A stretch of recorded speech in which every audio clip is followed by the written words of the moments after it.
Когда муж и жена скандалят, бывает, муж и жена что-то не поняли, муж начинает, ее родители начинают унижать, оскорблять. Она этого не переносит. Она 20 лет жила с этими людьми. Они ее родили, они ее кормили, поили, они ее воспитывали как могли, обучали.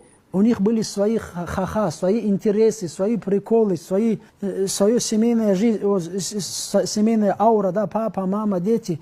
Она пришла к тебе, и ты начинаешь этих людей оскорблять, унижать, чем попало и что попало им говорить, даже в их адрес. Она эту вещь не примет. Ты собственно, ручно, имеется в виду, своей полостью рта отправляешь жену от себя. Ты сам ее настраиваешь против себя. Ты сам ее загоняешь в пятый угол, в котором она тебе не будет подчиняться, в котором она тебя не будет уважать, в котором она не будет тебе следовать. Даже шариатским вещам, которые ты будешь говорить, она не будет тебе следовать. Тоже и наоборот тоже получается. Женщины, вы тоже не делаете так, дорогие сестры.